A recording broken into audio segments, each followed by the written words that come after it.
Dank. Beste mensen, wat is het geweldig om hier weer te mogen staan. Het geeft me een soort thuisgevoel eigenlijk wel hier in die gaasketel zo te mogen staan. Een soort ton die zo bij mij past.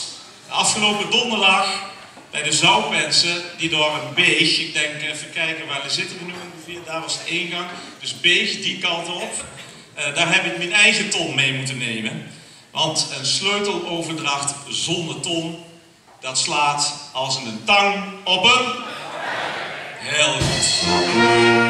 Het thuisgevoel zit natuurlijk ook in de geweldige eer om de grootvorst te mogen zijn van de Vlaarsen. Maar toch, op een Vlaarsbert, een klein puntje van kritiek vanaf deze plek, is dat ik de gare Vlaars zelf heb moeten ophalen in Geleen. Ja. Ik ben blij dat u het ermee eens bent, dat kan dus echt niet. Hè? Want op zijn minst, beste Bert, en eerlijk gezegd, ons vrouw en ik zaten er ook wel een beetje om verlegen dat we thuis in Sittard werden vereerd met een bezoek van de ons zo dierbare vastelovensvereniging. Dus bij deze, volgend jaar, mogen jullie de herkansing in je bed van harte welkom. Trouwens, beste Vlaarders en beste Bert niet te vergeten, ik heb ook nog wat in te halen bij je. Want vorig jaar, en misschien zijn er wel meer die dat hebben gehad, kregen we van die leuke knuffelmuntjes. En in de gare Vlaarders van vorig jaar, daar stond ook een heel verhaal bij dat we elkaar, zodra het weer kan, mogen knuffelen. In andere woorden, mijn vrouw daar, die heeft een heel zakje bij zich. En die vindt het best wel fijn dat ze straks geknuffeld wordt. Dus, beste Bert. Trouwens, eergisteren, hebben jullie het al gehoord? Was de officiële aftrap van de nieuwe gemeentenaam. Borneo. Een naam met een bekende sound, met internationaal allure. Een lekkere, warme klank. En enthousiast dat het is ontvangen, beste mensen, in Beeg. Dat is nog eens wat anders dan dat Sittard minus Geleen. Dat rare naam die wij hier hebben. En dan ook nog dat vage Born, wat er in het logo een beetje wazig onder staat. Voor degene die zich dat nu niet kan herinneren. Ik heb hem meegenomen. Kijk, dit is wat we bedoelen. Het gevolg is dat er ontzettend veel contactlenzen en brillen zijn verkocht in het noordelijk stadsdeel, beste mensen. Want het hangt er dus te wazig bij. En die dachten dat ze er niet meer bij hoorden. Dus vandaar Borneo. Maar even een tijdje terug deed die geweldige krant die wij hier allemaal zo graag lezen, de Limburger, die had een onderzoekje gedaan naar de naam. Sittard Geleen. En de conclusie is, het is niks en het wordt ook niks.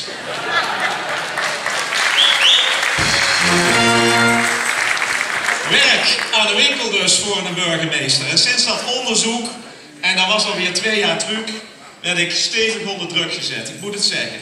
Want de Raad van 11, dat soortje ongeregeld wat daar in het midden achter de prins zit, die wisten het wel.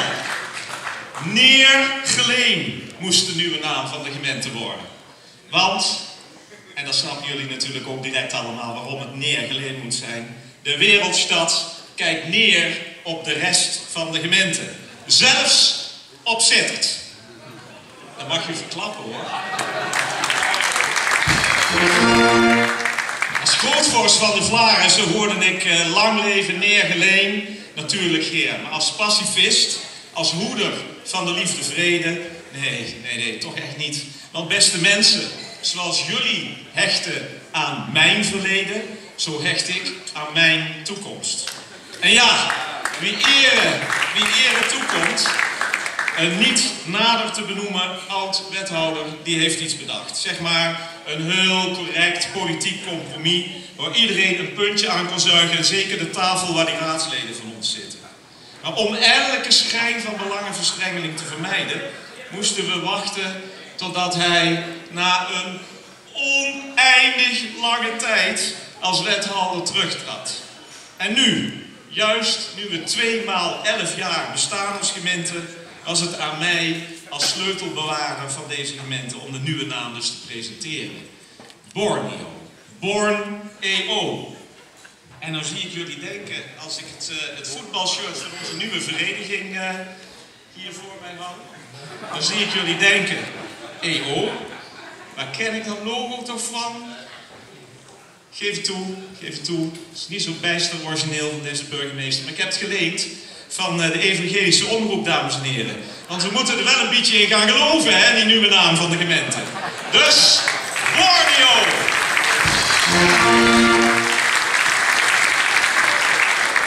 Vorig jaar stond ik hier en mocht ik voor de 3e keer werd voor de 3e keer Prins Daan, de tweede, of was het nou toch de 3e, de 4e en de 5e bij elkaar, gelauwerd als de grote roerganger van de Vlarissen. En wie de achterkant van de Gare Vlaris goed bekeken heeft, die ziet dat Daan ook letterlijk steeds meer foto vulde. Het leven als prins, dat deed hem zichtbaar goed hier in Geleen. En dat heerlijk Geleen, dat moet op zijn leven geschreven zijn.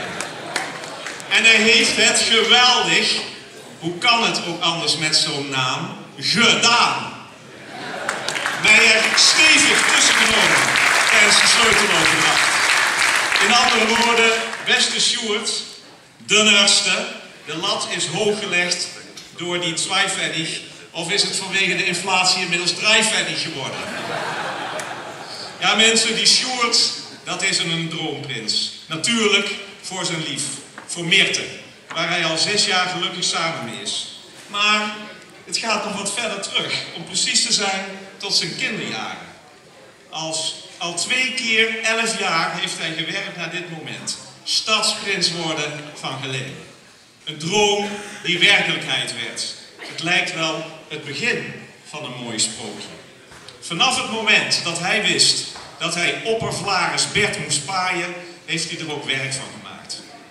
Café de Kroon is me ingefluisterd. Daar gebeurde het allemaal, beste mensen. Het ene pilsje na het andere kreeg Bert aangeboden van Sjoerd.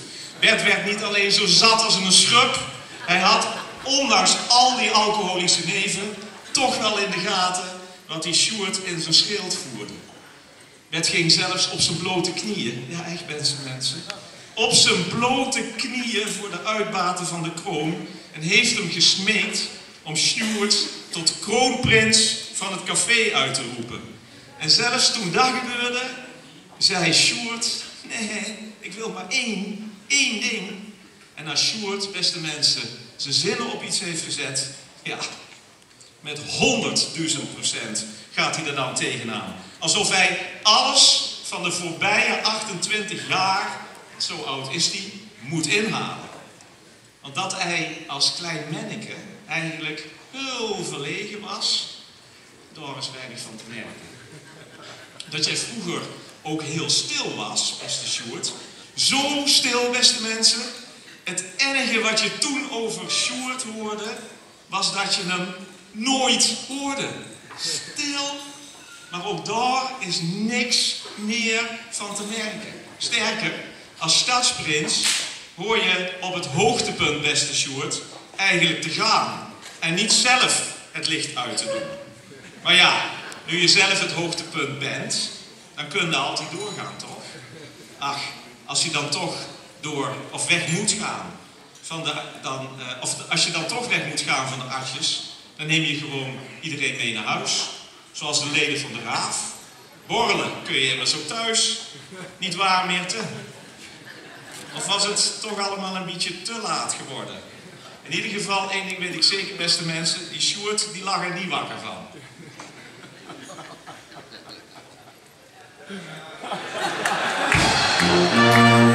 Ik geef het toe, hij was niet zo heel erg goed, hè? Op het hoogtepunt gaan, beste mensen.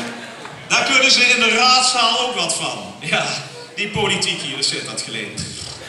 De moeilijkste stad van het land. Hopeloos verdeeld. Zelfs in de Eerste Kamer praten ze erover. Geen grap, hè? Dat is echt wat ik nou zeg. En toch, ik moet het hier eerlijk opbiechten. Er is hoop aan de horizon.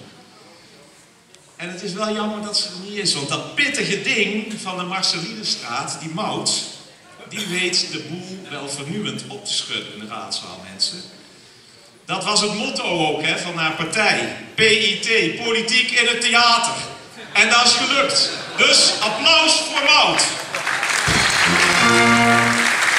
Ja mensen, zij was in december de aanstichtster dat de ganse oppositie, zeg maar die groep in de raad die dan ergens tegen is, dat die wegliepen bij de stemming. En zo een unieke, historische uitslag voor alle Borneonezen, ja voor de ganse gemeente dus, veroorzaakte. Na 25 uur vergaderen. Ja, u hoort het goed, 25 uur. 80 vragen aan het college over het onderwerp. Stemde uiteindelijk de raad met slechts 1 stem tegen, dus bijna unaniem, voor Gladenbroek 2.0. Ja, de ganse raad, ik moet ook eerlijk zijn, de rest die had de bel van het spulkwartiertje denk ik gemist en stond er buiten op de gang na te giechelen. Maar ja, dan doe je niet mee met het stemmen, hè. Maar het zal puzzelen blijven, dames en heren, of dat, zoals dat in de politiek heet, schipperen. Er wordt wat afgeschipperd in de politiek. Zelfs in de plaatselijke. Maar ook met de vastelavond is het schipperen. Gaan we wel of niet? Gaan we 3 dagen? Of toch alle dagen? Of in eigen dorp of kern? Of naar de grote evenementen? Op de ene plaats dan schieten ze een kanon af. En op de andere kun je een kanon. En er samen voor gaan, we hebben dat net de oppervlagers ook zeggen. Het leuke, het positieve en het bovenal, het ludieke dat bij vastelavond hoort. Dat maakt toch, beste mensen, waarom we hier bij elkaar zijn en er zo van kunnen genieten. Maar nog even terug naar mijn raad. Ik kan er dan wel de draak mee steken, maar het is wel mijn raad. En trouwens ook jullie raad. En dan bedoel ik niet dat zootje ongeregeld wat hier middenin zit natuurlijk. Alhoewel, eigenlijk vormen ze allebei ook wel af en toe dat theater. En dat de gemeenschap dan het nodige kost. Nou ja, ze zeggen niet voor niks, hè. Goeie raad is duur.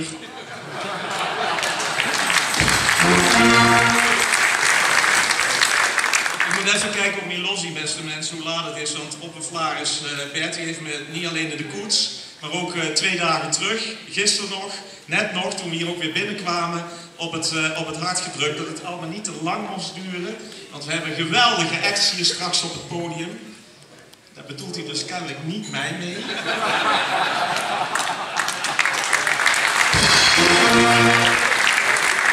Maar goed, genoeg gezwets. Vanuit deze gaasketel, beste mensen, waar ik hier sta. Want ik sta hier eigenlijk voor veel belangrijkere zaken. Ik heb dat straks ook al gezegd op het balkon. We staan hier, mijn vrouw, mijn lief en ik. Wij staan hier om 3 hele dagen vrij te regelen. Dat is het allerbelangrijkste, zou ik zeggen. En hij heeft nou wel die sleutel in de handen, maar we zijn er nog niet helemaal. Hè? Want er ligt hier nog een indrukwekkend boek. Daar moeten handtekeningen in worden gezet, beste Sjoerd. En dat gebeurt natuurlijk pas als ik mijn checklistje ook heb afgelopen. En ja, ik heb een paar puntjes, helaas, voor jou. Een paar goeie, maar ook eentje die wat aandacht behoeft, denk ik. Want je wist al 18 maanden dat je Daan zou opvolgen, maar dat moest je stilhouden. Dat heb jij geweldig gedaan, Mion. Dus met andere woorden, discreet en integer, dat ben jij wel. Dus check. Als je ergens voor gaat, dan ga je er ook vol voor. Bijna je hele leven wilde je dit al. En nu is het dus ook werkelijkheid. Met andere woorden, je bent een echte doorzetter. Check. Maar nu, dat puntje van aandacht, beste Sjoerd. Gaan op het hoogtepunt. Dat bepaal jij niet, Sjoerd. Dus als jouw artjes zeggen, we moeten gaan, dan ga jij. In andere woorden, beste Sjoerd, ik heb je straks die sleutel overhandigd, maar ik ga ook met heel veel overtuiging zo tekenen, zodat jij 3 dagen lang met vol gas erop voorop kunt gaan. Samen natuurlijk met de jeugdblind Sepp en de drie Adjes moet ik dan zeggen, hier in de Wereldstad. Geleen, geniet van de vastelavond. Geniet van elkaar. Wees lief voor elkaar. Houdoe, man.